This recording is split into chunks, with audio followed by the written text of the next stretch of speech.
Hello students, myself Deepak Kumar Verma from Shanti Niketan Jubilee School Motihari. Students, today we are going to start a new chapter in economics class 10th, that is sectors of the Indian economy. Students, this is a very important chapter that will teach us a number of valuable things. Whenever students we talk about sectors of Indian economy, the first word that comes forward is sectors. What is a sector? Students, it is quite clear that sectors are fields of economic activities. We are just talking about economic activities, not non-economic activities. Only those fields of activities which are beneficial for earning money and proper use of our time, and the fields are important for us for the creation of society, for the creation of human resource and other resources in a very proper manner, can be termed here as sectors. Once again, I would like to define you that sectors are fields of economic activities. It means those fields which can be termed as non-economic activities can't be termed as sectors here, students. So, we have only to use those fields here in our discussion which are very useful for earning money, for better use of time, for better use of resources, and for proper planning to use the resources for overall development of society and nation, students. So, sectors of the Indian economy is the chapter that is too much important for us, because this very chapter gives us a sense that we the people are either belonging to primary sector or secondary or tertiary sector, because these are the fields of the production of goods and services, as well as better use of time, better use of resources, and better use of our activities also. So students, here the meaning is very clear that only fields of economic activities where these all valuable things happen are called sectors. But one thing I would like to tell you, students, here, that there are two different types of activities in our life, and they are economic activities and non-economic activities. Only fields of economic activities here can be termed as sectors. And whenever we talk about fields of economic activities, the students, we come to know about two fields. They are market activities and non-market activities. Students, market activities are those activities where there is a purpose to do something very useful and grow something very valuable only for the purpose to earn better profit. We can take an example. Whenever we are talking about primary sector, we can have two different types of works here, students. And these two different types of works as the economic activities are market activities and non-market activities. Students, there can be two different viewpoints with economic activities. Number one, just to grow something or do something for better use of time and better profit. Students, suppose that a farmer is growing something with a viewpoint to earn more so that he or she could sell his products in the market for better income. This can be termed as market activities, because market activities include a sales to bring better earning through the economic activities. All commercial crops which are grown, students, by farmers in our country, only there is a chance to earn better income by selling the crops there in the market. So this activity under primary sector can be termed as market activities. But whenever we are talking about non-market activities, students, this is also another type of activity, but this very activity can't be termed as economic activities. We can take an example.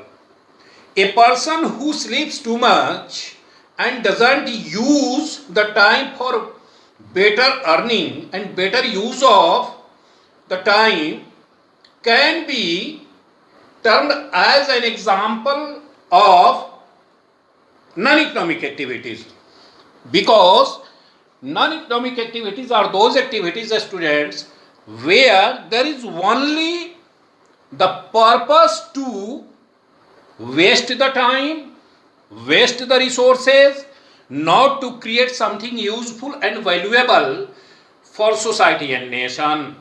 So just to waste the time, just to waste the resource, and just to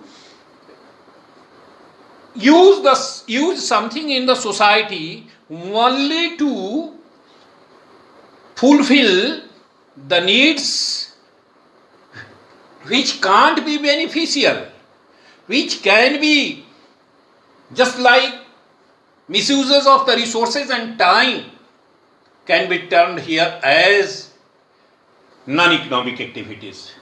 In a sense, we can say that non-economic activities are those activities which have no link to better use of time, better use of resources, and earning of money.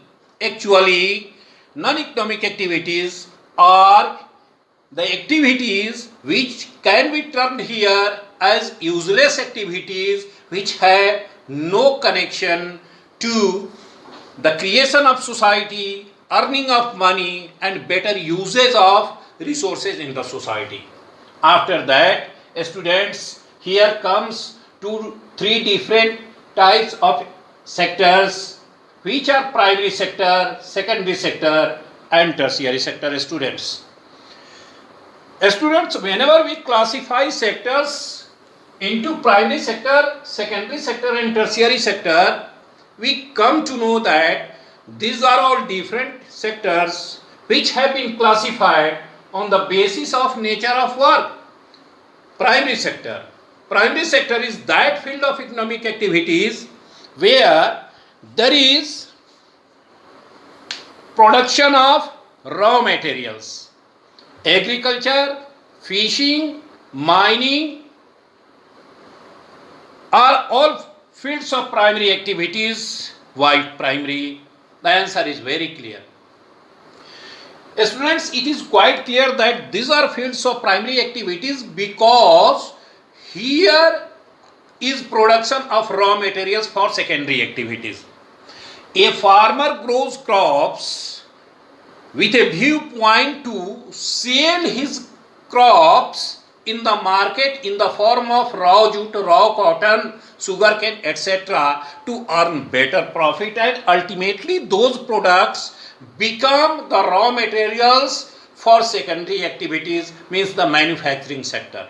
So primary sector is the sector where there is production of something in the natural process, and the products are the primary products such as raw cotton, raw jute, sugar cane, bamboo pulp, etc. These are also valuable fields of activities, students. After that comes secondary activities, secondary sector. Students, secondary sector is also known as manufacturing sector, and it is called manufacturing because primary products are used here very nicely to convert them into secondary product, means the finished goods, such as whenever a farmer grows sugarcane, it is only with a viewpoint to sell the sugarcane there in the market, which could be nicely used in the sugar factory to finish, just to manufacture sugarcane, not sugar, to manufacture sugar. So sugar industry, cotton industry, jute industry, paper industry, these are all fields of secondary activities, means the manufacturing sector, where primary products from primary sector are nicely used here to convert them into finished goods such as sugar, cloth, gunny bags and papers, because they are finished products and they are made finished only by the use of primary products, raw materials from the primary sector. So in a sense we can say, students, that primary sector and secondary sector both have one similarity and one dissimilarity. The similarity between primary sector and secondary sector, students, is that both are goods producing sectors, but dissimilarity is that primary sector is the field of primary products and secondary sector is the field of secondary product. After that comes tertiary sector, students. Tertiary sector means what? This is the field of economic activity where there is no production of goods, and here only we get services and knowledges. They are also useful things for us, for the creation of our society, for the creation of our nation, and that is why this sector is also known as service sector. Teaching, health, transportation are all what? They are all fields of tertiary activities, because production of goods are not held here, but production of services and knowledge is found here. So they are also important things for the creation of society and nation. And these three sectors are interlinked together, because whenever there is no production of primary products, it is quite impossible just to carry out secondary activities, and whenever there is no tertiary sector, tertiary service sector, there is no better performance of primary sector and secondary sector. So students, all these sectors are equally important for the creation of our society and building of our nation, but they are just different from each other as per the nature of work. Although all of them contribute a lot in the creation of GDP, that I would like to tell you later on, but they are all different in their nature of work and the product also. After that comes, students, tertiary sector as service sector. Students, it is quite clear that tertiary sector is also a very important sector, also known as service sector. The question here is, why service sector? Students, tertiary sector is known as service sector because this sector is important to provide us services and knowledge. And services and knowledge are also important things for the creation of our society, for the creation of our nation. Suppose, students, banking, that is a field of tertiary sector, is more useful for setting up manufacturing sector, that is secondary sector, also for better and proper development of primary sector. So it is quite clear that all these sectors are equally important for the development of our society, for better use of our resources for better creation of our nation, and they are all interlinked. We can't imagine individually that only one sector is just dependent is just meaningful on its own. Because if the tertiary sector is not helpful for the primary sector, if the secondary sector is not helpful for the primary sector, how it is possible to just develop the primary sector? Because tools, machines and other things for better production of primary sector come only from the secondary sector, from the manufacturing sector. So, secondary sector is helpful here for primary sector, and primary sector is also helpful here for secondary sector by giving raw materials for better production of finished goods. Similarly, tertiary sector is also helpful for primary sector and secondary sector. So, this is now very clear that all these sectors are equally important and they are interdependent on each other to cover up each other's needs and development. Thank you very much. Next topics would be studied students in the next classes.